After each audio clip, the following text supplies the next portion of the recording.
mulai pada ngantuk nggak? Nggak ngantuk nggak? Oke, supaya nggak ngantuk kita nonton video aja ya. Ini katanya videonya katanya lucu, katanya, tapi saya udah nonton tapi nggak nemu lucunya di mana ya. Nanti coba kalian yang nonton, siapa tahu kalian menemukan lucunya di mana ya. Sebentar. Oke. Tapi ada pesan yang ingin saya sampaikan dari video ini ya. Terlepas dari lucu atau tidak. Belum ini ya soundnya. Sound.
Ya, lucu nggak? Nggak lucu kan? Judulnya funny gitu, katanya lucu. Tapi kapan ya? Kemarin kalau nggak salah di kelas sebelah. Ada yang bilang katanya pernah nonton video itu waktu dia kecil, dan waktu dia kecil dia ketawa, merasa itu lucu. Oh, berarti itu videonya bukan buat kita ya. Udah lewat. Oke. Terlepas dari lucu atau tidaknya, apa pesan yang kalian tangkap dari video itu? Apa? Pantang menyerah, Bu. Wes, pantang menyerah. Oke. Ada lagi? Perlahan namun pasti, Bu. Ya, perlahan namun pasti. Mali ketawa aja. Ada lagi yang lain? Perlahan tapi pasti kayak sisiput ya. Pantang menyerah. Ini satu lagi mungkin sambil saya siapin PPT-nya. Apa tadi? Pantang menyerah, perlahan tapi pasti, jangan nabrak. Apa? Nggak ada. Oke. Pada umumnya menjawab seperti itu, tapi tadi di kelas sebelum ini ada yang menjawab tiap orang itu punya pace atau kecepatan yang berbeda-beda dengan orang lain ya. Saya rasa itu satu pesan yang bagus juga ya. Tiap orang itu punya kecepatan yang sama. Jadi di sini yang paling rajin siapa? Muluk. Ya, jangan semua bandingin sama Muluk ya. Terus kalau lihat misalnya Muluk nilainya bagus-bagus tapi kalian misalnya enggak, jangan berkecil hati ya. Setiap orang punya pace-nya sendiri-sendiri ya. Tiap orang pasti punya kelebihan dan kemampuannya, kelebihan dan kelemahannya sendiri-sendiri. Saya juga dulu gitu waktu S3. Mungkin kalian bilang S3 kan beda, Bu. Iya, lebih susah. Lebih susah dan perjuangannya lebih ya penuh dengan air mata ya. Di sana kan saya lihat orang-orang tuh hebat-hebat gitu ya. Sementara saya nggak sehebat mereka. Jadi awal-awal tuh ya saya sering down gitu ya. Tapi ketika saya bisa menerima bahwa oh iya tiap orang itu punya pace sendiri-sendiri, itu kemudian saya mulai bisa ya seperti sisiput tadi itu. pelan-pelan tapi akhirnya bisa selesai juga ya. Jadi percaya sama diri kalian. Siapa lagi yang percaya sama diri kalian kalau bukan diri kalian ya kan? Ya, oke. Itu untuk hari ini ada yang belum datang ya? Harusnya 30 sama saya kan? Siapa ada yang atau ada yang sakit? Ada yang izin kalau sakit enggak? Oke, nanti kalau saya cek mungkin ketahuan siapa yang enggak ada ya. Oke. Kita lanjut ya materinya. Sebentar. Ya. Minggu lalu kita bahas Direktorat Jenderal ya di Kementerian Keuangan ya. Dalam satu pertemuan membahas begitu banyak Direktorat Jenderal memang tidak bisa dibahas secara detail ya. Jadi pembahasannya memang tidak dimaksudkan untuk dibahas secara mendetail. Pembahasan detail akan kita ambil contoh Direktorat Jenderal Pajak hari ini ya. Direktorat Jenderal Pajak itu sama seperti DJBC, sama seperti DJPB dan DJKN. Direktorat Jenderal Pajak itu adalah salah satu dari 4 Direktorat Jenderal di Kementerian Keuangan yang punya instansi vertikal. Ya, kalau Direktorat Jenderal yang lain itu tidak punya instansi vertikal ya. Dan DJP juga punya unit pelaksana teknis ya. Minggu ini kita lihat instansi pusatnya, minggu depan kita lihat instansi vertikalnya gitu ya. Yang minggu depan mudah-mudahan dari penjelasan saya teman-teman paling tidak menangkap gambaran bahwa Direktorat Jenderal itu tugasnya terutama berkaitan dengan fungsi teknis ya, karena mereka adalah unsur pelaksana ya. Yang saya jelaskan ketika saya menjelaskan fungsi Kementerian Keuangan, kemudian saya gambar-gambar di sini ya. Waktu itu saya ingat, waktu itu di bagian sini saya jelaskan dari APBN, elemennya apa ya kan, dan masing-masing itu fungsi untuk sebagai penggawa pengelolaan kekayaan negara, keuangan negara itu, fungsi itu dilaksanakan oleh Direktorat Jenderal di Kementerian Keuangan, dan bahwa di masing-masing Direktorat Jenderal itu di dalamnya selalu ada sekretariat Direktorat Jenderal ya. Tugasnya sama seperti Sekretariat Jenderal di Kementerian Keuangan, melakukan koordinasi dan dukungan administrasi, tapi levelnya itu di bawah ya, karena maksudnya levelnya lebih rendah daripada Sekjen, karena Sekjen kan eselon 1 itu levelnya setingkat sama Direktorat Jenderal ya. Kemudian di dalam Direktorat Jenderal itu ada Sekretariat Direktorat Jenderal, yaitu fungsi koordinasi dan pelaksanaan tugas, kemudian ada direktorat-direktorat. Nah, elemen-elemen yang ada di dalam Sekretariat Direktorat Jenderal, minggu lalu saya bandingkan antara DJPPR dan BC ya. Bagaimana mereka ada yang sama, yang selalu ada itu organisasi, SDM, keuangan ya. Umum itu pada umumnya selalu ada di setiap Sekretariat Direktorat Jenderal, tapi ada juga fungsi-fungsi yang dia ada di Sekretariat Direktorat Jenderal, dia bisa menjadi direktorat sendiri. Ya, yang saya contohkan minggu lalu itu di BC adalah ada di DJPPR misalnya, tapi nggak ada di Sekditjennya DJPPR, tapi dia menjadi direktorat sendiri di BC. Itu contohnya misalnya kepatuhan internal, ya kan, masalah peraturan, ya, masalah IT, ya, itu di DJP yang akan kita bahas sekarang itu kurang lebih juga sama ya. Sama dengan DJBC maksudnya. Jadi ada beberapa fungsi yang di Direktorat Jenderal yang lain ada di bawah Sekditjen, tapi di DJP itu ada di direktorat tersendiri ya. Kita lihat sama-sama. Materinya sudah ada di LMS ya. Hari ini saya mau coba buka PDF-nya pakai Edge. Nanti minta feedback ya, karena saya kapan hari itu mengisi webinar dan ketika saya mencoret-coret ada yang bilang ada jeda gitu. Jadi saya mencoba pakai Edge. 1, 2, 3 kelihatan nggak? Kelihatan? Nggak Terlihat, jeda? Bu. Kelihatan, Oke. Bu. Oke. Nggak jeda kan ya? Bisa Enggak. kemudian langsung. Oke. Ya. Oh, berarti mungkin waktu itu kalau ada jeda mungkin jaringan internet kali ya. Mungkin ya. Oke. Kantor Pusat Direktorat Jenderal Pajak ya. Ini kantor Pusat Direktorat Jenderal Pajak seperti ini. Gedungnya satu kompleks, sebenarnya ada beberapa gedung ya. Ini gedung Mar'i Muhammad yang paling tinggi. Ini gedung B ya.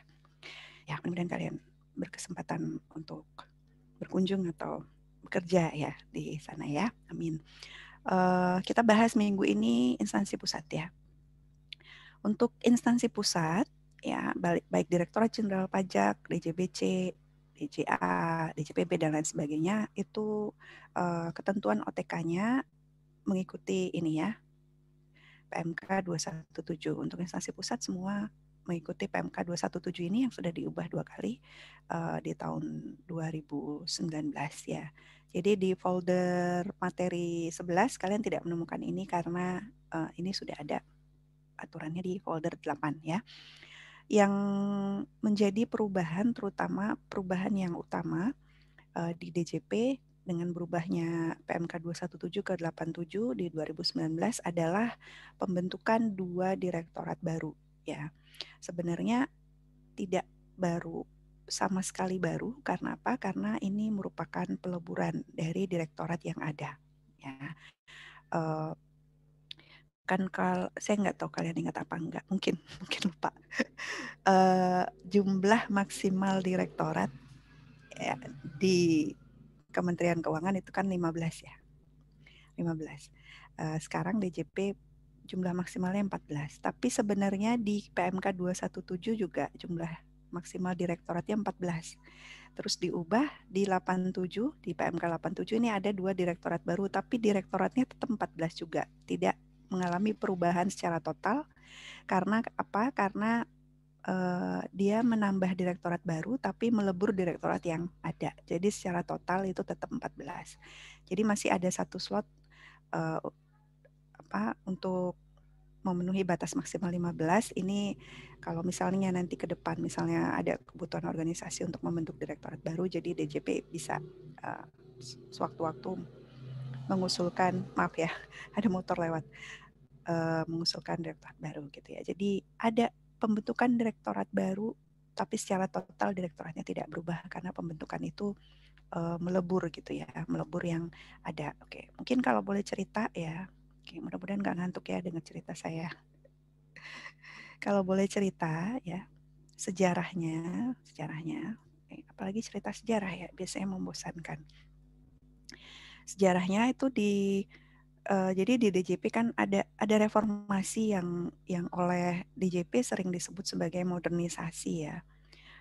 Kenapa modernisasi? Karena waktu itu perubahannya itu terjadi secara menyeluruh dari sisi organisasi, dari sisi SDM, dari sisi IT, dari sisi proses bisnisnya juga berubah. Kemudian dari sisi governance-nya juga diperhatikan ya. Governance, tata kelola pemerintahan yang baik. Jadi waktu itu pertama kali DJP bikin kode etik dan itu mungkin termasuk organisasi pemerintah pertama yang punya kode etik di Indonesia ya. Tapi saya belum riset sih, tapi saya dengar seperti itu ya. Jadi ada governance, jadi perubahannya itu secara menyeluruh ya. Tapi perubahannya tidak terjadi langsung ya. Dia terjadinya bertahap. Jadi di tahun 2000-an, sekitar 2001 atau 2002 itu ada piloting dulu. Piloting apa? Piloting bikin LTO ya, KPP WP besar.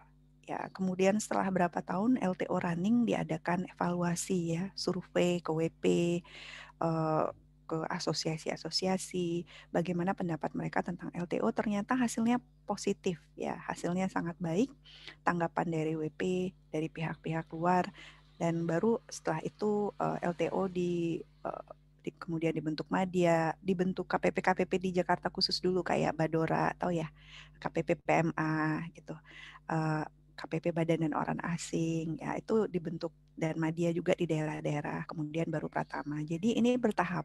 Kantor pusat juga tidak di awal sini, tapi dia sekitar mendekati akhir tahun 2000-an itu baru KPDJP di reorganisasi. Kita bilangnya seringnya reog ya. Bukan reog yang di Ponorogo ya, tapi reorganisasi ya, reorganisasi. Jadi ini kalau kita kaitkan dengan teori perubahan, ini perubahannya apa berarti? Terencana ya, plan, perubahan terencana. Jadi nggak sekalian sekaligus ya.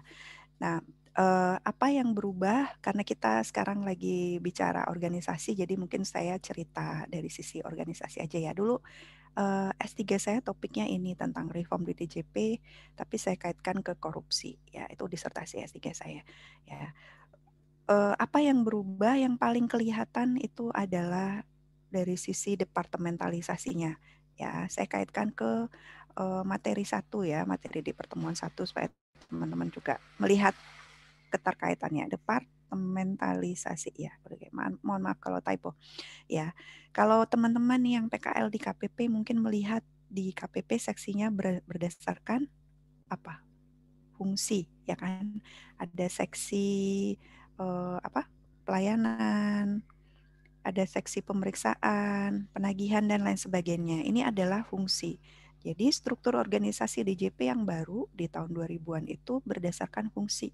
Sebelumnya tidak berdasarkan fungsi. Sebelumnya itu adalah berdasarkan jenis pajak atau mungkin kalau di teori mungkin produk ya. Walaupun ini produk dalam tanda kutip beda dengan produk di swasta ya. Dulu seksi struktur itu berdasarkan jenis pajak. Jadi dulu ada seksi PPHOP, PPH Badan, PPH Potput, PPN gitu ya. Dulu seperti itu per jenis pajak seksinya. Terus kantor pemeriksaan itu ada sendiri dulu. Ya, pisah dengan kantor pelayanan. Nah, itu dulu.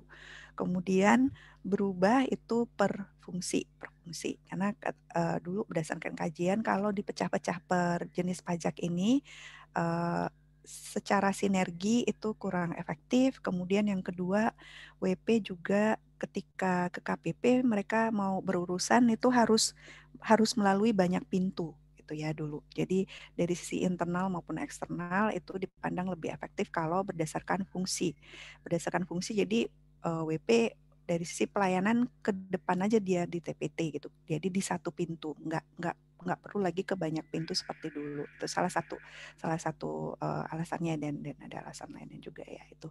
Itu yang paling terlihat dan di kantor pusat juga demikian ya, strukturnya itu berdasarkan fungsi. Selain berdasarkan fungsi, karena ini kita bicara kantor pusat ya, di kantor pusat juga di tahun 2000-an itu ketika setelah DJP modern itu ada Direktorat Transformasi. Ini yang tugasnya itu adalah, jadi mereka seperti think tank ya, melihat perubahan apa yang terjadi di sekitar lingkungan DJP dan bagaimana DJP merespon perubahan itu. Transformasinya dari sisi apa? Dari sisi probis.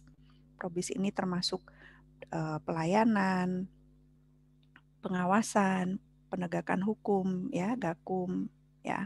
Kemudian IT, ya karena kan IT sangat berkembang gitu ya. Dan kemudian DJP mengembangkan probis-probisnya ini berbasis IT. Misalnya dulu SPT masih manual misalnya kan. Kemudian berubah menjadi ISPT, e-filing. Nah, itu awalnya direktorat yang menangani transformasi probis ini yang mikir, kemudian mereka kerjasama dengan direktorat di transformasi IT untuk mengembangkan sistemnya seperti apa. Selain itu juga ada direktorat yang memikirkan organisasi DJP ke depan mau seperti apa, kemudian SDM-nya juga mau dikembangkan seperti apa. Jadi waktu itu di tahun 2000-an itu di kantor pusat selain tadi berubah secara fungsi strukturnya, juga ada direktorat yang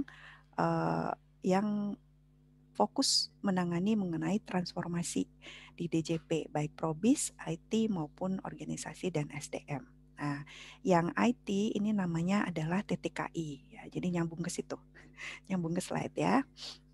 Oke, yang transformasi di bidang IT itu namanya TTKI. Jadi terkait IT sebelum 2019, kalau teman-teman lihat PMK 217, sebelum tahun 2019 DJP itu punya dua direktorat yang berkaitan tugasnya dengan IT, yaitu TTKI. TTKI ini nih transformasi teknologi komunikasi dan informasi.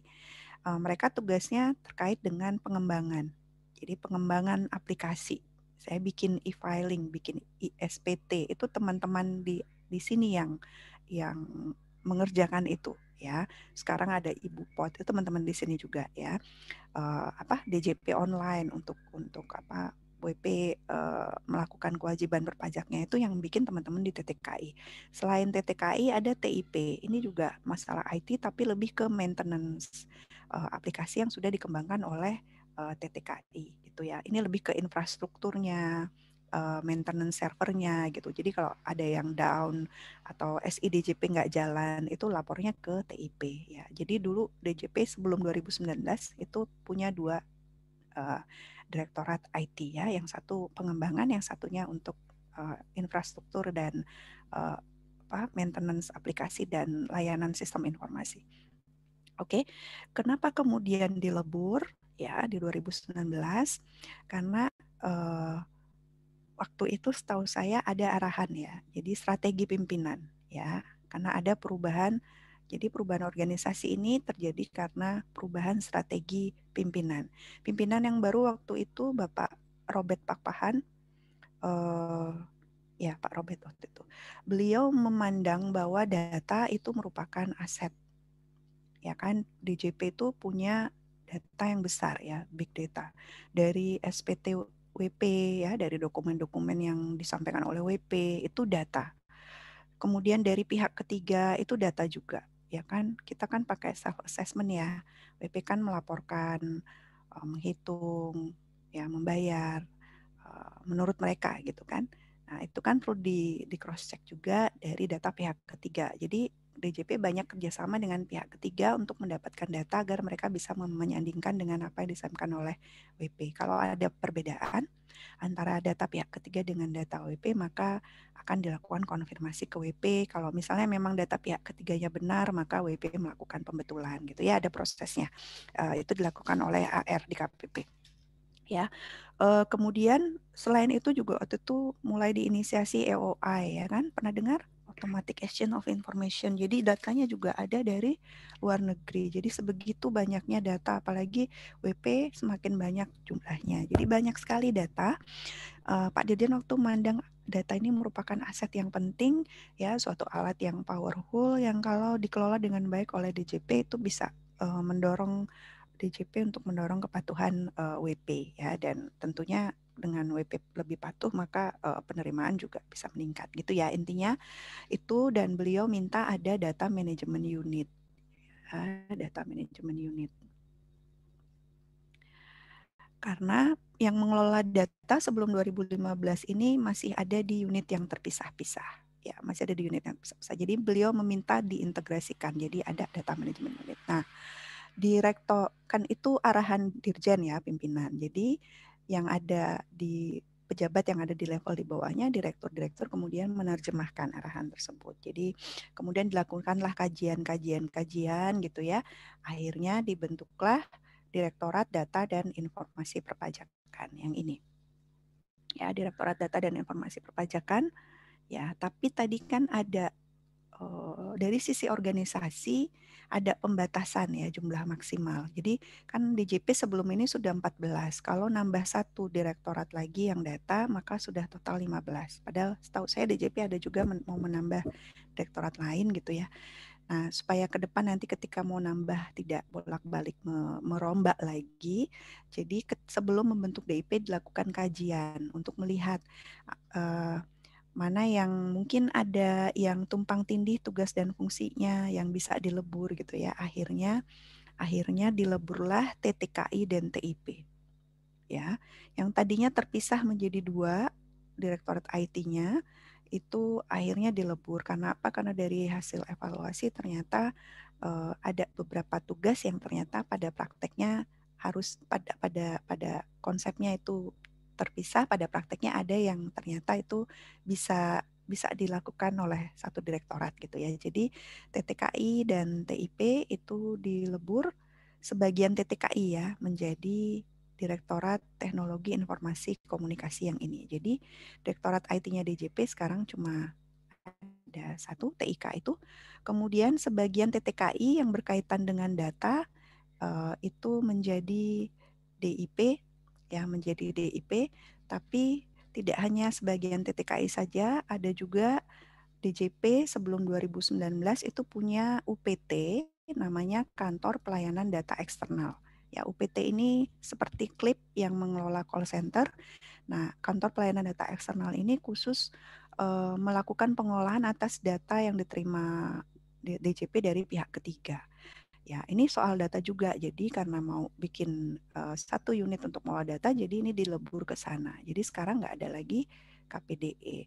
Kemudian di satu direktorat di PKP potensi kepatuhan penerimaan itu ada juga satu seksi yang bertugasnya berkaitan dengan data eksternal juga gitu ya, KSWP ya.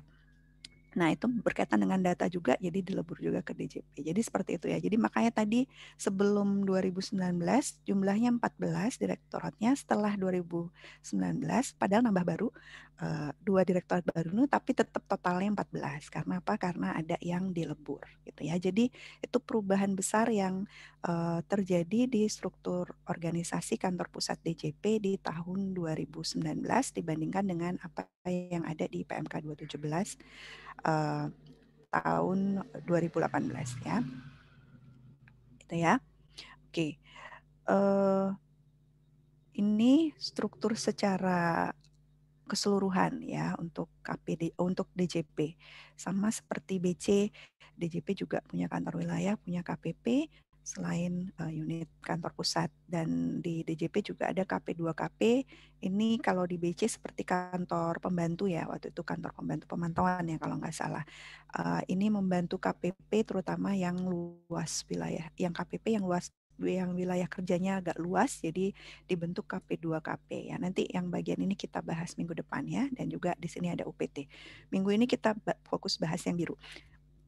Nah, kalau teman-teman perhatikan di sini sama ya, di bawah di bawah DJP juga ada sekretaris direktur jenderal dan direktorat-direktorat. Ini fungsinya sama seperti Setjen yang lain, koordinasi dan dukungan administrasi. Kemudian direktorat ini lebih ke fungsi teknisnya. Kemudian di DJP ada tenaga pengkaji. Sebenarnya di BC juga ada sih.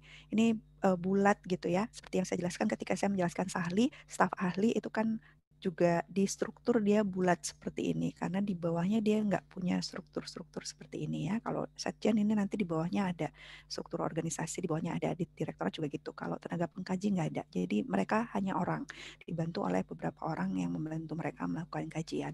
Tugasnya memberi rekomendasi ke DJP sesuai dengan, ke Dirjen sesuai dengan bidang tugasnya ya. Kalau sahli itu eselon 1, staf ahli itu eselon 1, sama seperti Dirjen eselon 1. Tapi kalau tenaga pengkaji karena di bawah Dirjen dia eselon 2. Ya, ini juga eselon 2, ini eselon 2, ini eselon 2. UPT itu ada eselon 2, ada eselon 3. Nanti kita bahas minggu depan ya. Oke, jadi kita fokus hari ini ke yang biru ya. Ini kalau dilihat dari jauh kecil-kecil nggak kelihatan, tapi kita lihat dari jauh dulu supaya kita lihat helikopter view ya. Kita lihat dari atas keseluruhannya seperti apa ya. Nanti kita zoom ya.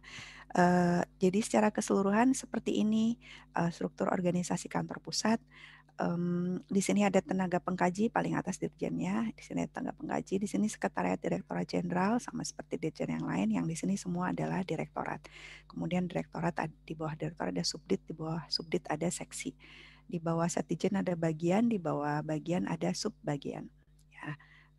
Kemudian di setiap direktorat itu ada jabatan fungsionalnya. Saat ini belum semuanya terisi, tapi kotaknya itu disediakan ya, sesuai amanah di Undang-Undang ASN bahwa ada jabatan pimpinan tinggi, administratif, dan ada jabatan fungsional. Oke, kita sekarang zoom ya. Kita lihat tenaga pengkaji atau kita biasa bilangnya tepeng ya, tepeng. Ups. Ya, tepeng. Kelihatan nggak? Oke, bentar ya, ada yang chat. Oke, silakan. Nggak sensitif gitu dia. Oke. Tepeng ini sesuai bidang tugasnya ada yang extend, intent ya. Extend itu untuk perluasan basis data ya. Penambahan jumlah wajib pajak gitu ya. Kemudian kalau intent ini kegiatan-kegiatan untuk meningkatkan kepatuhan dari wajib pajak yang sudah terdaftar ya. Ini ada pengawasan, ada penegakan hukum. Penegakan hukum ini termasuk pemeriksaan, keberatan banding penyidikan ya, itu masuk ke ranah penegakan hukum. Ada pelayanan, tapi tidak hanya fungsi teknis itu saja yang menjadi bidangnya tepeng, tapi ada juga tenaga pengkaji di bidang pembinaan dan penertiban SDM. Oke, sekarang kita lihat Sekretariat Direktorat Jenderalnya. Boleh sambil kalian ingat-ingat ketika kita membahas misalnya DJPPR dan BC minggu lalu ya. Di sini ada kelihatan nggak di kalian? Nggak kelihatan. Ya, ada bagian organisasi dan tata laksana yang hampir selalu ada di semua Sekretariat Direktorat Jenderal. Ini ada dua bagian yang mengelola kepegawaian. Ya, nanti kita bahas kenapa dua ya. Kemudian ada bagian keuangan seperti biasa di sekretariat ada bagian keuangan, ada kelengkapan dan umum ya teman-teman. Lihat di sini kalau kita bandingkan sama DJPPR minggu lalu itu di DJPPR ada yang atau Ditjen lain ada yang di bawah satgasnya ada kepatuhan internal, ada di bawah satgasnya ada yang ada KI, ada yang ada peraturan, ada apa lagi? Layanan informasi atau humas, ada yang di bawah satgasnya mungkin ada Renstra gitu ya. Yang ini tidak ada di bawah Satdijen DJP karena ini ada direktoratnya sendiri ya sesuai dengan kebutuhan organisasi di DJP. Nah, kalau di Direktorat Jenderal lain rata-rata bagian kepegawaian itu cuma satu gitu, tapi di DJP bagian kepegawaiannya dua. Ya, ini sesuai dengan kebutuhan DJP juga mempertimbangkan sumber daya di DJP SDM-nya itu sangat besar ya. Mungkin sekarang udah 50 ribuan ya. Separuh lebih dari SDM Kementerian, separuh atau separuh lebih dari SDM Kementerian Keuangan itu adalah SDM-nya DJP yang tersebar di 500 lebih kantor di seluruh Indonesia, tidak hanya di kota ya, kayak KP2KP itu kan di kabupaten juga ya. Nah, jadi untuk mengelola SDM dengan beragam latar belakang tersebut dipandang perlu untuk membentuk dua bagian yang mengelola SDM ya. Yang satu itu terkait dengan perencanaan, pengembangan dan pemberhentian pegawai atau ini biasa disebut bidang P4 ya. Perencanaan, kalau kemarin waktu UTS kalian mungkin jawab ini juga ya. Di Undang-Undang ASN juga ada kan, setiap instansi itu membuat perencanaan pegawai yang dibutuhkan untuk 5 tahun ke depan dirinci per tahun. Nah, kalau di Kementerian Keuangan itu dilakukan oleh Biro SDM, tapi kalau di DJP itu dilakukan oleh ini. Ya, jadi bagian ini yang bertugas untuk memetakan DJP nanti ke depan 5 tahun itu perlu pegawai berapa. Misalnya KPP yang dekat dengan kampus, misalnya Pondok Aren, itu pegawainya ada posisinya apa saja, berapa AR yang diperlukan, berapa pemeriksa yang diperlukan, gitu, berapa kebutuhan beban kerjanya berapa, dengan beban kerja segitu, apakah SDM yang sekarang cukup atau kurang, ya itu urusan bagian perencanaan ya. Selain perencanaan di situ juga ada pengembangan. Nah, kalau pengembangan ini juga ada kaitannya dengan UTS yang kemarin terkait dengan kompetensi pegawai. Peningkatan, maksudnya pengembangan adalah pengembangan kompetensi pegawai. Ya, jadi pegawainya perlu diklat apa, misalnya mau diklat training atau short course misalnya ya. Itu di pengembangan pegawai ini. Selain itu di situ juga ada pemberhentian pegawai ya terkait pegawai yang pensiun ya atau berhenti karena alasan lainnya ya. Kemudian bagian mutasi itu dipisah ya. Ini salah ya, harusnya kepangkatan. Mutasi dan kepangkatan. Biasa disebut mupang ya. Bagian mutasi itu ada bagiannya tersendiri ya, kan pegawai DJP banyak kantornya DJP banyak ya di seluruh Indonesia. Jadi memutasi pegawai dari satu tempat ke tempat lain bukan hal yang mudah dengan pegawai sebanyak itu ya. Jadi ada bagian khusus yang mengelola mutasi. Ya, itu di sekretariat. Kita lihat direktorat teknisnya ya. Kalau kita bandingkan dengan DJPPR minggu lalu, DJPPR itu masalah peraturan ada di bawah Setdijen. Sedangkan di BC peraturan itu di direktorat tersendiri tapi gabung dengan keberatan dan banding ya kalau kalian masih ingat. Nah, kalau di DJP direktorat peraturannya ada dua ya, ada dua, tidak gabung dengan yang lain tapi malah dipisah jadi dua. Ini karena kebutuhan organisasi, kembali lagi ya, jenis pajak yang dikelola itu ada banyak ya. Jadi ini dipisah berdasarkan jenis pajaknya dan berdasarkan jenis aturannya ya. Di PP1 ini bertugas untuk merumuskan kebijakan di bidang peraturan KUP, penagihan, PPN, kemudian juga PBB. PBB-nya ini PBB P3 ya, PBB yang menjadi wewenang pusat, yang menjadi pajak pusat, apa P3? Masih ingat nggak pelajaran PBB-nya? Lupa. Apa yo PBB yang merupakan pajak pusat? Perkebunan, perhutanan, pertambangan, dan Yes. sektor lainnya. Ya, itu yang pajak pusat ya. Jadi yang di sini adalah yang PBB yang menjadi wewenang pajak pusat ya.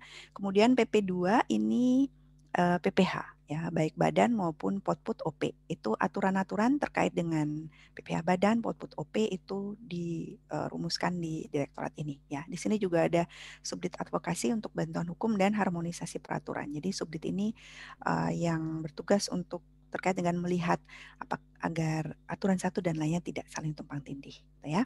Kemudian teman-teman mungkin paham dari pelajaran KUP dan kalian juga dapat mata kuliah pemeriksaan ya. Untuk menguji kepatuhan WP itu DJP melakukan pemeriksaan.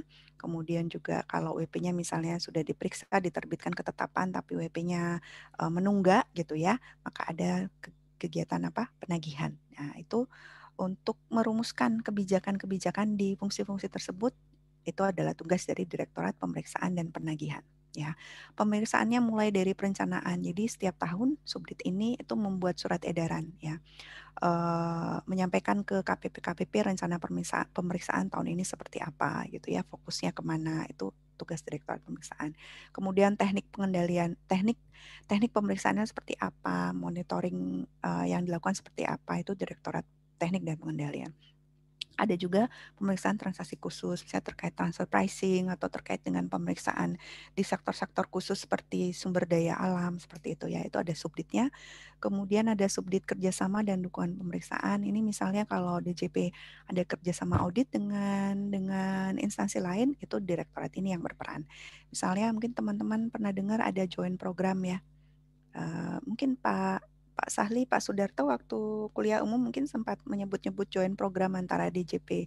Tadinya hanya DJBC dan DJP, tapi setelah itu, setelah melihat bahwa ternyata program ini berhasil, diperluas menjadi beberapa, dengan beberapa direktorat jenderal yang lain juga. Ini join programnya ada macam-macam. Salah satunya adalah join audit juga ada. Jadi DJP dan BC dan pajak itu kerjasama bersama-sama untuk melakukan pemeriksaan bersama atas WP yang sama gitu ya. Karena saya pernah bukan rapat ya, itu bagian dari penelitian sih, diajak sama teman di BC, rapat dengan orang di Ditjen BC. Jadi kadang WP memang ke Ditjen BC mereka ngakunya apa gitu, misalnya nanti ke BC mereka ngakunya beda gitu ya. Nah, dengan adanya join program ini, maka hal-hal seperti itu bisa diatasi ya. Jadi kalau ada join program berarti direktorat ini yang berurusan ya. Di sini ada subdit penagihan, ya mungkin proses bisnis dari penagihan tidak sekompleks pemeriksaan, jadi subditnya hanya satu. Sedangkan pemeriksaan ada 4 dari perencanaan dan lain sebagainya ya. Oke, setelah WP-nya diperiksa, kalau misalnya ada indikasi tindak pidana perpajakan, maka dilakukan pemeriksaan, bukti permulaan, atau bisa juga mengarah ke penyidikan. Nah, itu untuk perumusan kebijakannya itu adalah Direktorat Penegakan Hukum. Sambil ingat-ingat KUP ya. Direktorat Penegakan Hukum. Jadi di Direktorat Penegakan Hukum itu ada subdit pemeriksaan bukti permulaan, subdit penyidikan, dan di sini juga ada forensik dan barang bukti ya. Karena sekarang kan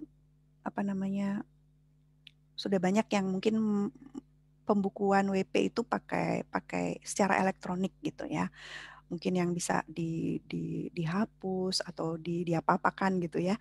Nah, bagian forensik ini bisa menelusuri itu gitu. Mereka punya ilmunya di bidang forensik digital terutama ya. Atau kalau mungkin teman-teman dengar ada faktur palsu dan lain sebagainya ya, yang kemudian bisa diungkap oleh DJP, itu salah satu hasil kerja keras dari teman-teman forensik ya. Saya kenal salah satu pegawai di direktorat ini di subdit forensik. Jadi dulu dia dapat beasiswa, dan ketika dia dapat beasiswa S2, dia ngambil S2-nya tuh di forensik digital. Belajarnya di mana? Di Irlandia. Keren ya. Dan ilmunya itu memang belum banyak orang yang punya ilmu itu di DJP ya, forensik digital. Tapi itu ada training-trainingnya juga kok. Jadi teman-teman di sini itu juga juga ditingkatkan kompetensinya dengan mengikuti training, sertifikasi, short course gitu ya. Atau yang tadi yang tadi itu dia ngambil S2 ketika dapat beasiswa dia ngambil forensik digital ya. Kemudian kalau extend ini terkait perluasan WP ya. Kalau teman-teman pernah dengar mungkin ada program BDS ya, Business Development Service. Ini kaitannya dengan UMKM ya. Misalnya ya salah satunya, ada banyak sih programnya, tapi mungkin yang pernah teman-teman dengar. Ini sebenarnya penyuluhan ya. Tapi penyuluhannya tidak tentang pajak. Jadi awal-awal WP itu diberikan penyuluhan terkait dengan bagaimana mereka bisa berkembang usahanya. Misalnya materinya tentang digital marketing misalnya gitu ya. Gimana cara mereka memasarkan secara online, yang gitu-gitu. Ya, tidak tentang pajak awalnya. Jadi kemudian setelah mereka bertumbuh baru mulai ditanamkan gitu kesadaran perpajakannya. Nah, dari sini kalau setelah penyuluhan tersebut mereka kemudian menjadi WP yang sebelumnya belum jadi WP kemudian jadi wajib pajak, itu adalah bagian dari ekstentifikasi gitu ya. Itu salah satunya. Program lainnya ada banyak ya. Kemudian di sini juga ada pendataan dan penilaian. Nah, kalau pendataan penilaian ini berkaitan dengan apa kalau pendataan penilaian? Dengan PBB ya, berkaitan dengan PBB. Yang ini berkaitan dengan PBB tadi ya. Kalau di PBB yang ini mereka di PP ini bikin aturannya ya, bikin Kepdirjen, Perdirjen, SE ya untuk Direktorat Peraturan. Tapi di sini mereka lebih teknis tapi tetap dari ranah kebijakan. Pendataan ini berkaitan dengan penentuan subjek pajak dan objek pajak PBB ya. PBB. Kemudian penilaian ini terkait dengan NJOP kan. Ya, kan ada misalnya menentukan untuk menilai kelas-kelas misalnya tanah bangunan tertentu nilainya berapa. Nah, kebijakan itu dibuat oleh direktorat ini ya. Oke, kemudian ada keberatan dan banding. Jadi WP tidak hanya diminta untuk patuh gitu ya. Kemudian disidik, diperiksa dan lain sebagainya, tapi mereka juga punya hak ya kan, KUP gitu ya. WP punya hak untuk mengajukan keberatan dan banding. Nah, perumusan kebijakan di bidang itu dilakukan oleh teman-teman di Direktorat Keberatan dan Banding ya. Di situ ada selain mereka merumuskan kebijakan, mereka juga mewakili DJP juga. Kalau ada WP yang banding, mereka yang mewakili DJP di pengadilan pajak ya. Kemudian ini ada Direktorat Potensi Kepatuhan dan Penerimaan ya. Ranah tugasnya DJP kan memang di penerimaan pajak gitu ya. Nah, di sini ada subdit potensi ya, jadi menentukan potensi-potensi, bagaimana menentukan potensi penerimaan. Kemudian ada subdit dampak kebijakan. Kalau subdit dampak ini lebih banyak mereka melakukan penelitian ya. Jadi kalau di dalamnya itu mereka lebih banyak melakukan penelitian. Misalnya kalau kebijakan satu keluar, bagaimana dampak kebijakan tersebut misalnya terhadap penerimaan misalnya gitu. Misalnya contohnya yang dekat mungkin kemarin ada insentif ya kan, insentif untuk WP selama pandemi ya. Bagian subdit ini yang mengkaji dengan adanya insentif itu bagaimana dampaknya ke WP, apakah insentifnya dimanfaatkan, jika iya kenapa, jika tidak kenapa gitu ya. Jadi kurang lebih seperti itu tugasnya. Kemudian subdit kepatuhan dan pengawasan wajib pajak ini berkaitan dengan pengawasan ya. Kalau teman-teman yang PKL di KPP mungkin mendengar seksi Waskon ya. Dulu sebelum Mei 2021 tuh namanya seksi Waskon, tapi setelah Mei 2021 seksi pengawasan ya. Nah, itu kaitannya seksi Waskon itu adalah ke sini, ke subdit kepatuhan dan pengawasan WP ya. Selain itu ada subdit pengelolaan penerimaan pajak. Jadi DJP kan ada target penerimaan pajak ya setiap tahun. Dari target tersebut kemudian akan dalam tanda kutip dibagi ke kanwil-kanwil ya sesuai dengan potensi yang ada di kanwil-kanwil tersebut. Dari sekian target penerimaan pajak, berapa yang akan dicapai oleh kanwil ini ya, itu tugas dari subdit ini. Kemudian setiap periode juga mereka akan memantau berapa dari target tersebut yang sudah masuk penerimaannya ya. Nah, untuk meningkatkan kepatuhan ya, WP kan juga perlu diberikan edukasi ya, diberikan pelayanan yang baik, kemudian juga diberikan informasi. Nah, tugas untuk melaksanakan merumuskan kebijakan di bidang itu ada di Direktorat Penyuluhan, Pelayanan dan Hubungan Masyarakat ya. Jadi ini ada penyuluhan, pelayanan, hubungan masyarakat ya. Jadi kalau teman-teman mungkin pernah ketemu Kak Ani di salah satu kuliah umum komunikasi publik ya, kalau nggak salah semester lalu ya. Waktu itu Kak Ani masih jadi Kasubdit Humas ya. Juga misalnya teman-teman lihat Twitternya DJP gitu ya, itu dikelola oleh Humas ini. Website DJP informasinya dikelola oleh Humas ya. Walaupun namanya hanya P2 Humas, tapi sebenarnya di situ juga ada subdit kerjasama dan kemitraan. Ini tadi yang ketika saya sampaikan bahwa DJP itu mendapatkan data dari pihak ketiga, ya. Nah, untuk mendapatkan data itu perlu ada koordinasi dulu, komunikasi dulu, kerjasama dulu, ya. MOU, ada perjanjian kerjasama yang ditandatangani. Nah, ini tugasnya subdirektorat ini. Tidak hanya kerjasama kemitraan di dalam negeri, tapi juga luar negeri. Jadi kalau ada pihak luar negeri yang mau kerjasama dengan DJP, mau ngasih bantuan, mau mengadakan kerjasama, itu juga dengan teman-teman di situ, ya. Kemudian DIP ini tadi yang direktorat baru yang saya bahas di slide sebelumnya. Jadi di sini mulai dari tata kelolanya seperti apa, pengelolaan datanya, baik data internal maupun data eksternal. Tadi KPDE yang saya bilang, kantor pengolahan data eksternal yang dulunya UPT dan melebur ke sini, itu sekarang menjadi subdit ini, subdirektorat pengolahan data eksternal. Jadi ini khusus mengelola data-data pihak ketiga tadi ya. Jadi kerjasamanya itu dikerjakan oleh subdirektorat di Humas, tapi datanya, begitu datanya dapat, itu datanya kemudian masalah pengelolaannya, perumusan kebijakannya bagaimana, itu merupakan tugas dari subdit pengelolaan data eksternal ya. Kemudian setelah datanya diterima, bagaimana menganalisis datanya, itu kebijakannya dibuat oleh subdit analisis data ya. Kemudian di sini ada subdit risiko kepatuhan WP dan data science atau science data. Ya, risiko kepatuhan. Pernah dengar CRM nggak? CRM. Iya Bu, Compliance Ya. Risk Management. Ya, Compliance Risk Management. Apa itu Muluk? CRM itu gimana, Muluk? Itu kayak bentuk matriks gitu Bu. Jadi buat WP mana yang resiko tinggi, terus WP Yes. mana yang resiko sedang gitu, XY Ya. gitu. Ya, oke. Ya, jadi CRM, Compliance Risk Management, ini bagian dari manajemen risiko. Ya, kalau manajemen risiko yang kita pelajari sebelum UTS, itu adalah ERM, Enterprise Risk Management, secara organisasi, secara umum. Nah, di bawah ERM ini, organisasi-organisasi bisa membuat sistem tersendiri, risiko-risiko apa yang mau mereka bangun, gitu ya.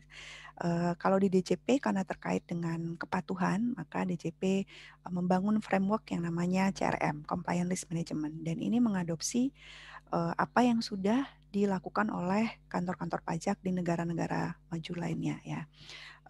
Seperti yang tadi Muluk ceritakan bahwa di sini jadi CRM tuh ada risk engine-nya, ada mesinnya ya, ada indikator-indikator yang dimasukkan ke engine tersebut, yang mana indikatornya ini bisa berubah, ada kajian gitu ya, ada kajian indikator apa yang bisa digunakan untuk menentukan risiko WP.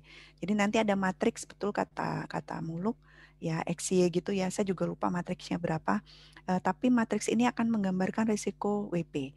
Kalau mana yang risiko tinggi, sedang, rendah gitu ya.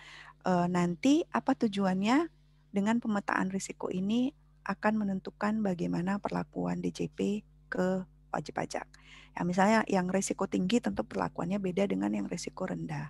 Misalnya kalau pemeriksaan ya, dulu mungkin memilih WP itu secara manual, atau yang LB, yang jelas yang LB itu harus diperiksa ya. Selain karena kan mereka minta restitusi. Selain LB itu mungkin pemilihannya masih manual, tapi dengan adanya CRM ini maka hasil dari CRM ini bahwa ini WP-nya berisiko tinggi, itu bisa menjadi salah satu ya, tidak satu-satunya, bisa menjadi salah satu pertimbangan untuk memilih WP mana yang diperiksa gitu misalnya ya. Jadi itu sudah menerapkan manajemen risiko dari sisi kepatuhannya.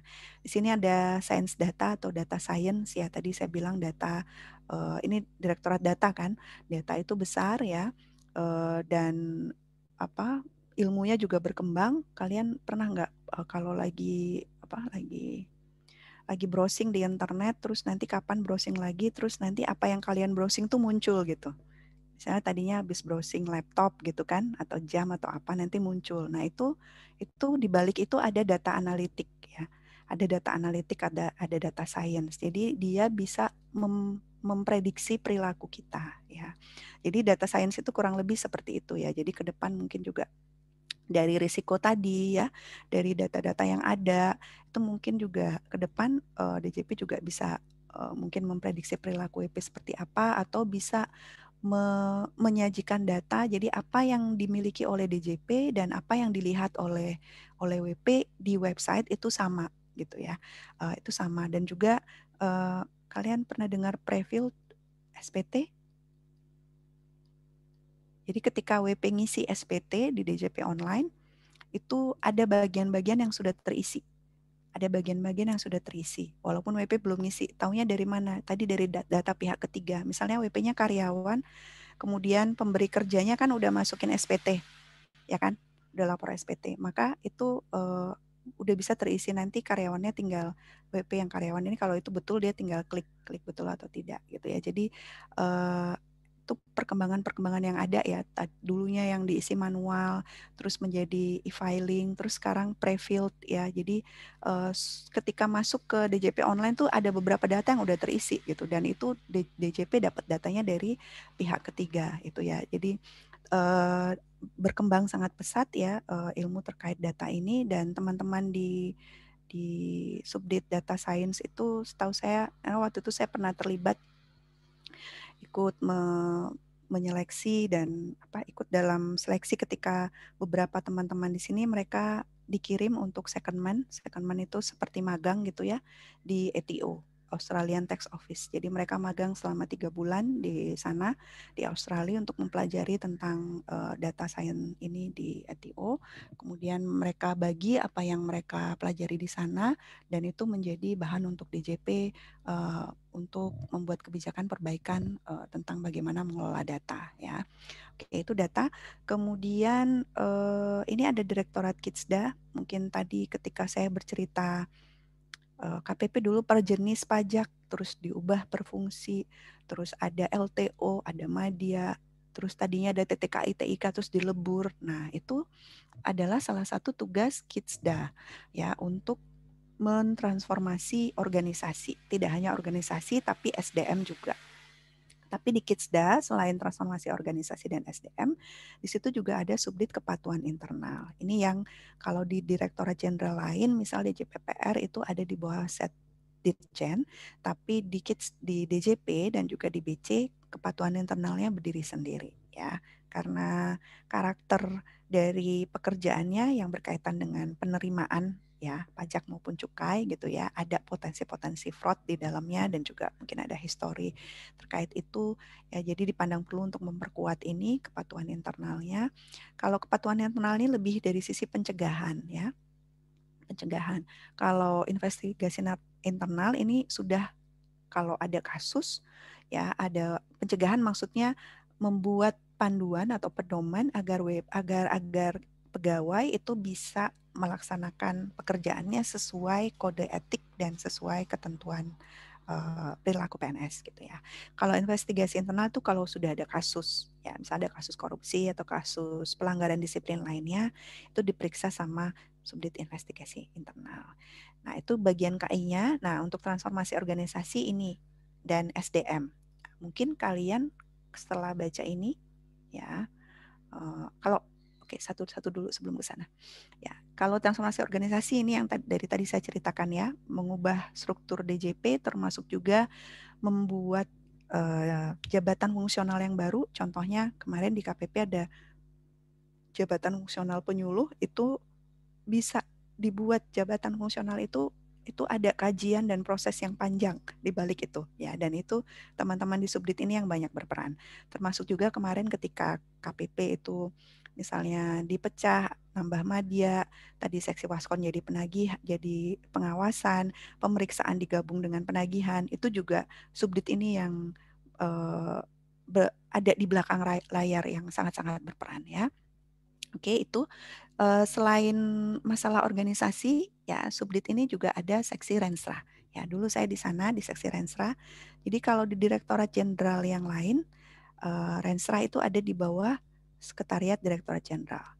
Di DJP dan BC, Renstra itu di luar Sekretariat Direktorat Jenderal. Kalau di DJP ada di bawah Kitsda, ya. Jadi kami waktu itu mengumpulkan bahan-bahan untuk membuat Renstra, ya. Bukan kita yang buat Renstranya, kita hanya membantu mengumpulkan bahan. Jadi kayak di kokinya gitulah ya, meracik bahan-bahan untuk membuat Renstra, kemudian disajikan ke Pak Dirjen, ke Direktur, mereka yang memutuskan Renstranya akan seperti apa ya. Selain itu juga dulu di seksi saya itu juga mengelola program yang didanai oleh donor dari luar negeri ya. Jadi kalau masuknya itu MOU dan kerjasamanya itu di P2 Humas, begitu sudah sepakat untuk bekerja sama, maka seksi kami yang kemudian akan melihat ada bantuan seperti ini, program strategis apa yang bisa didukung atau bisa mendapatkan kerjasama dengan pihak-pihak yang menawarkan kerjasama dengan DJP gitu ya.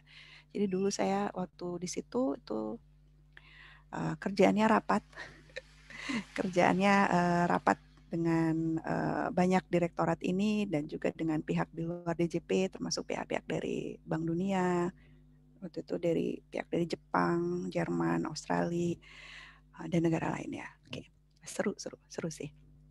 Ya, oke. Kemudian itu transformasi organisasi. Nah, ini ada pengembangan manajemen kepegawaian dan kompetensi pengembangan kapasitas pegawai. Ini kok pegawai lagi, Bu? Bukannya tadi di atas sudah ada kepegawaian ya. Nah, kalau yang di atas tadi ini sifatnya lebih ke melaksanakan apa yang dibuat oleh Kitsda ya. Misalnya jadi Kitsda ini pengembang dari sisi organisasi dan SDM ya. Misal terkait kepegawaian, pola mutasi ya. Polanya seperti apa? Misal mutasi berapa tahun sekali, polanya seperti apa? Itu dipikirkan oleh Kitsda. Tapi ketika melakukan mutasi, maka bagian mutasi ini yang menyusun konsep mutasinya sesuai pola yang dibuat oleh Kitsda gitu. Jadi Kitsda ini lebih dari sisi pengembangan. Begitu juga yang ini, di sini ada kompetensi dan pengembangan ya. Di sini mereka menentukan misalnya AR, kompetensi apa yang perlu dimiliki oleh AR? Pemeriksa, kompetensi apa yang perlu dimiliki oleh pemeriksa? Terutama kompetensi teknis misalnya, ya. Atau kepala kantor, kompetensi manajerial apa yang perlu dimiliki oleh kepala kantor misalnya.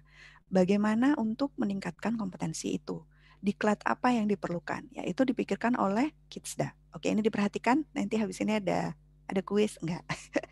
Ada studi kasus ya. Itu Kitsda mengembangkan ya. Tapi kemudian untuk menyelenggarakan diklatnya itu dilakukan oleh bidang ini ya, bidang perencanaan pengembangan gitu ya. Jadi bisa dibedakannya dan mereka sangat erat bekerja sama, betul. Sangat erat bekerja sama. Termasuk juga di sini ada subdit transformasi organisasi ini memikirkan.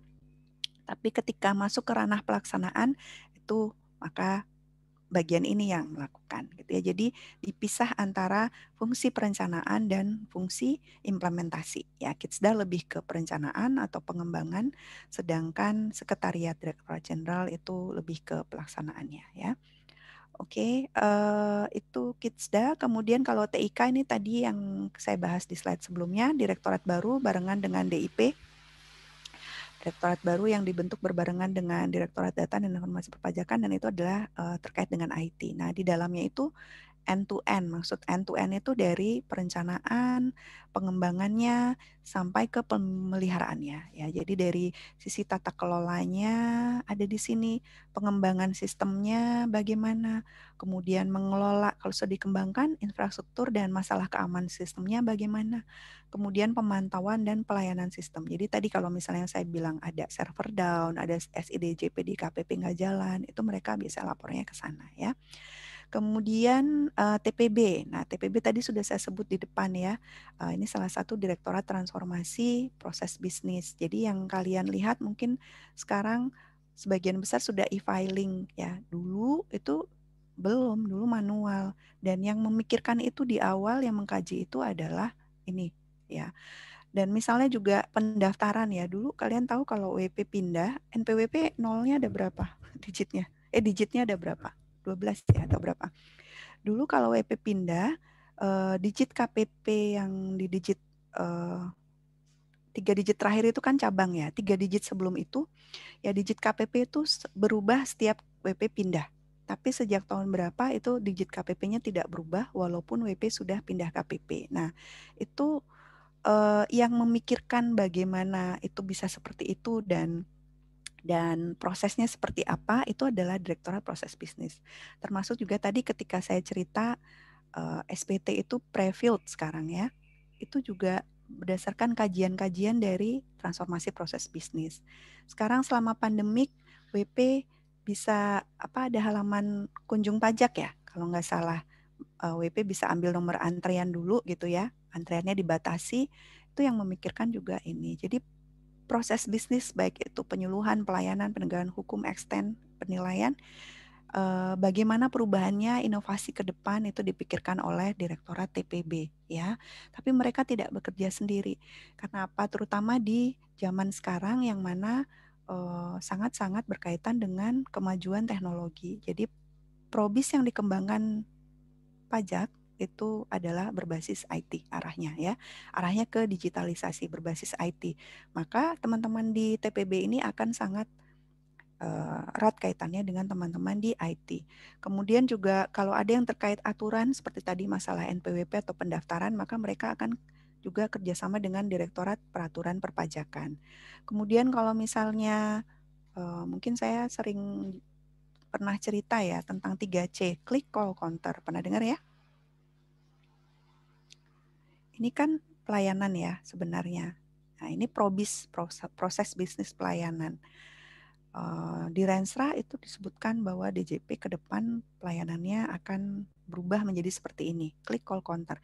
Yang sekarang itu fokusnya masih sebagian besar pelayanannya di KPP, tapi nanti bertahap akan dipindah ke klik atau website. Kalau WP tidak mendapatkan apa yang mereka butuhkan di website, maka mereka akan ke call center. Nanti terakhir baru ke KPP ya. Itu program baru, probis baru terkait dengan pelayanan. Itu dipikirkan oleh teman-teman di sini, tapi kerjasama juga dengan karena berkaitan dengan pelayanan juga teman-teman di P2 Humas. Ya, dan ini karena akan membutuhkan IT juga teman-teman di IT. Apakah ada pengaruhnya ke organisasi? Oh ya, kemungkinan ada. Mungkin belum sekarang, mungkin belasan atau puluhan tahun ke depan karena ini mungkin perlu waktu untuk bisa benar-benar misalnya kita akan fokus ke pelayanan digital ya. Mungkin ke depan kalau pelayanannya sudah running well di sini, mungkin ke depan KPP akan turun bisa jadi. Maksudnya sedikit ya. KPP akan jumlahnya sedikit. Sekarang Klip cuma satu. Klip itu organisasi yang menangani call center DJP. Mungkin ke depan karena ini pelayanannya akan ke sana, arahnya mungkin Klip nanti ditambah. Jadi dari sisi organisasi, TPB juga bekerja sama dengan Kidsda. SDM ada perubahan? Ya mungkin bisa jadi nanti yang di sini mungkin pindah ke sana. Atau dengan adanya digitalisasi mungkin pegawai-pegawai sudah tidak perlu lagi masalah clerical itu dikerjakan oleh sistem, jadi pegawai mungkin bisa fokus misalnya menjadi pemeriksa dan lain sebagainya. Ada perubahan dari si SDM kerjasama lagi dengan Kidsda gitu ya. Jadi di internal mereka banyak bekerja sama. Oke. Kemudian Direktorat Perpajakan Nasional, kalian belajar ya PI ya, Perpajakan Nasional tahun lalu ya. Ya, oke. Nah, di DJP ada satu direktorat yang bertugas merumuskan kebijakan di bidang itu, baik dari sisi perjanjian kerjasamanya, dari sisi pencegahan sengketa pajaknya, dari sisi pertukaran informasi atau EOI ya. Kemudian yang terakhir adalah Direktorat Intel ya.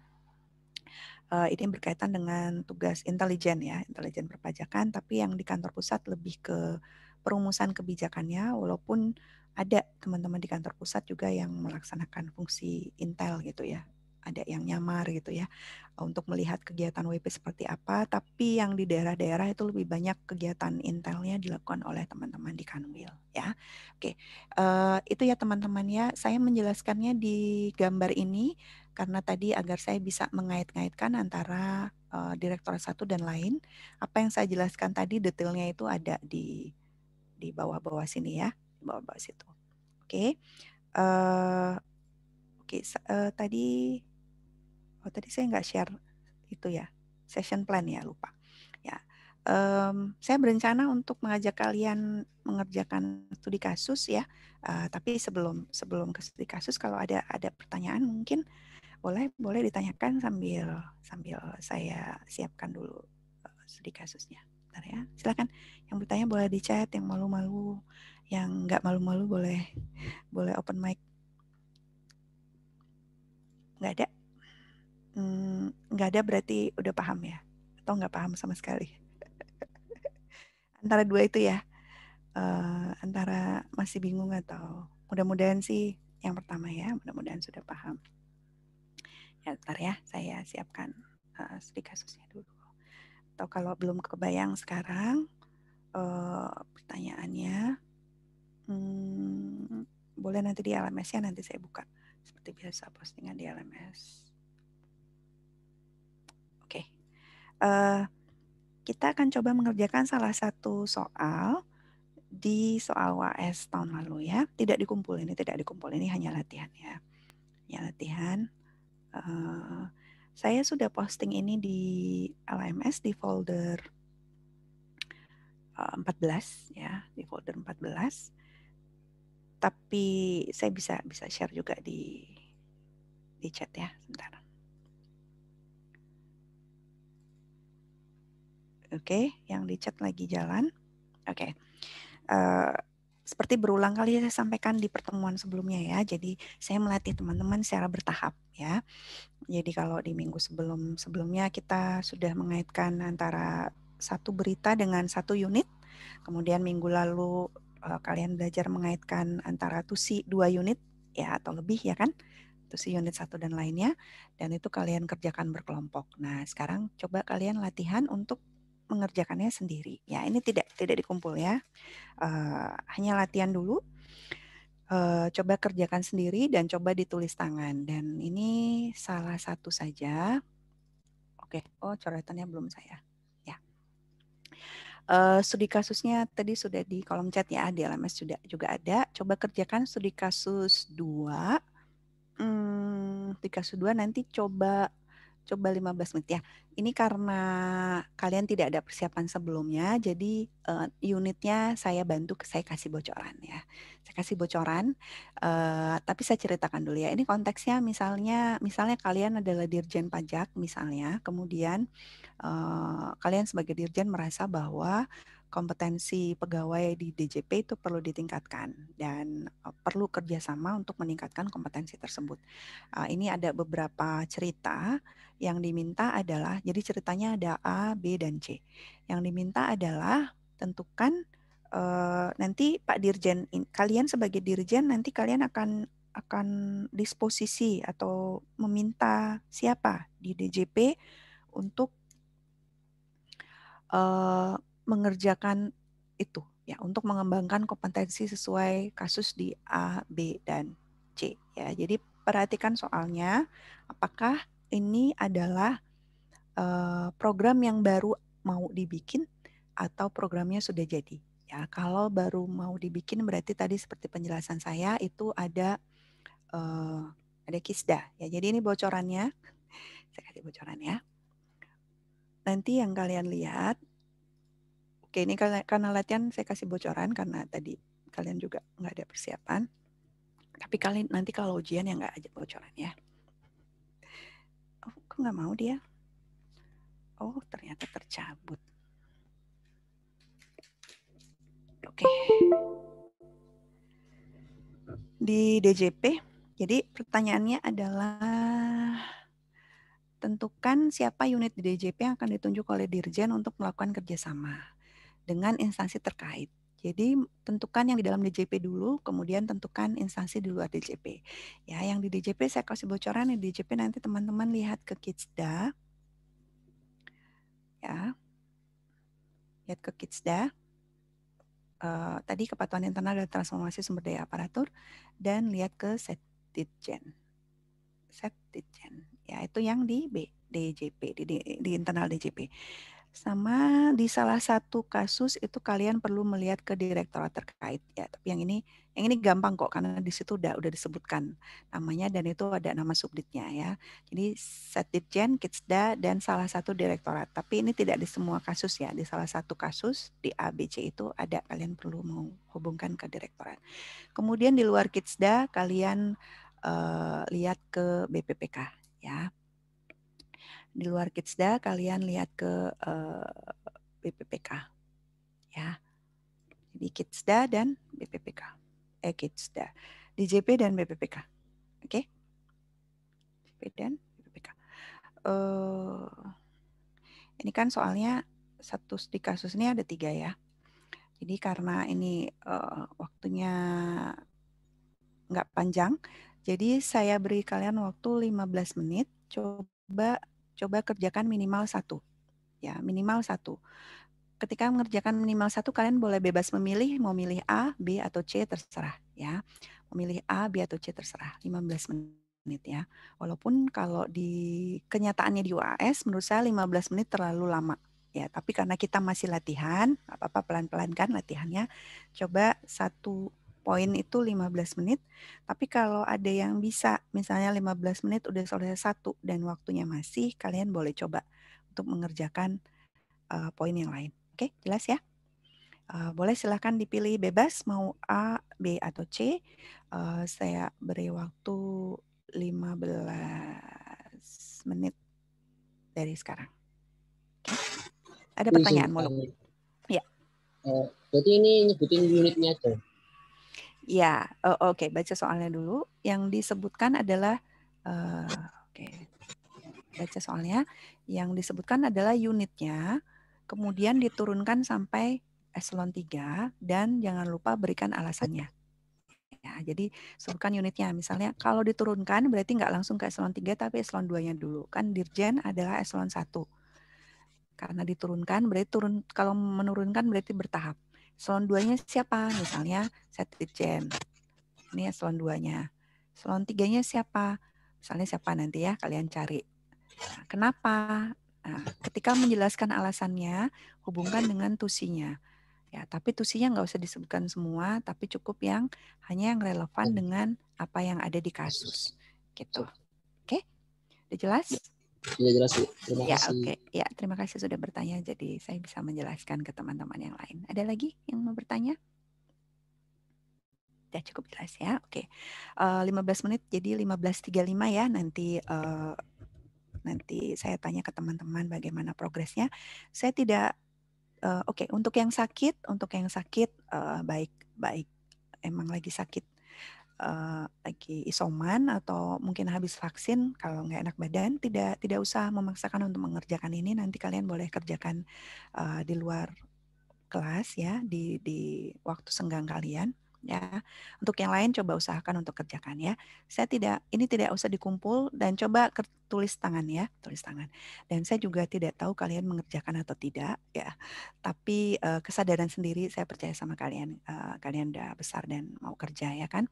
Terutama untuk teman-teman yang merasa kemarin waktu UTS kesulitan untuk memanage waktu. Ya, silahkan gunakan kesempatan ini untuk latihan. Tadi memang kalian belum persiapan tapi tadi sudah saya bantu dengan unitnya, jadi kalian tinggal bisa fokus ke sana. Kidsda, Setditjen dan BPPK ya, bisa fokus ke sana saja supaya lebih cepat ya. Timing waktunya supaya nanti kalian kalau ternyata 15 menit kurang berarti kalian perlu latihan lagi supaya bisa satu soal semua, harusnya satu studi kasus itu kalian bisa kerjakan kurang dari 30 menit ya, karena total kalau di soal yang tahun lalu ya, tahun ini saya belum bikin soal, karena total tahun lalu 90 menit itu mengerjakan 3 studi kasus. Oke, ya. Oke, ya. Hari ini nggak apa-apa, coba 15 menit 1 poin dulu, sepertiga dari studi kasus. Tapi nanti pelan-pelan, nanti boleh dipercepat ya. Silakan. Saya sambil isi portal ya. Kalau ada pertanyaan boleh di chat atau boleh open mic.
Oke, gimana perkembangannya? Kira-kira 1 bisa? 1 bisa? Bisa ya? 2? Enggak? Oke, nggak apa-apa. Kayak paling tidak kalian nggak apa-apa kalau belum selesai, ini cuma latihan ya dan tidak dikumpulkan. Nanti kalau mau latihan lagi di luar kelas silahkan ya. Paling tidak kalian dapat gambaran dengan soal demikian. Ya walaupun kalian belum persiapan ya, tapi tadi kan kalau mendengarkan penjelasan saya dan tadi saya bantu agar kalian bisa lebih cepat. Paling tidak kalian bisa dapat gambaran bahwa dengan waktu sekian ternyata saya bisanya hanya sekian ya. Berarti dengan ujian yang 90 menit dan kasusnya ada 3, berarti perlu dipercepat kerjanya ya untuk manajemen waktunya. Kemudian berarti di persiapannya nanti juga nggak usah dihafal ya. Yang penting kalian bisa menandai misalnya, oh BPPK itu ada pusdiklat. Kalau diklat itu BPPK misalnya. Atau kalau seperti tadi kalau DJP masalah SDM itu ternyata tidak hanya di Setdijen tapi juga ada di Kitsda gitu. Hal-hal seperti itu ya. Untuk detail-detailnya dibaca, kemudian tidak usah dihafal karena kalian bisa melihat kan. Yang penting ketika membaca, ketika kalian melihat, oh, kemarin saya pernah baca ini itu di sini gitu. Jadi ketika kalian sudah membaca sebelumnya itu bisa melocate dengan cepat. Ini kira-kira nanti harus mencari di mana itu ya. Oke, masih 2 menit mungkin mungkin tidak sempat ya kalau dibahas ya. Kalau kalian mau membahas atau mau dibahas satu sedapatnya aja ya. Yang A mungkin ya. Nanti sisanya bisa kita bahas bareng-bareng minggu depan ya. Yang A kalau oke mungkin di luar DJP dulu. Kalau waktu yang nggak cukup, yang di luar DJP yang A itu terkait dengan kepemimpinan ya. Itu mana?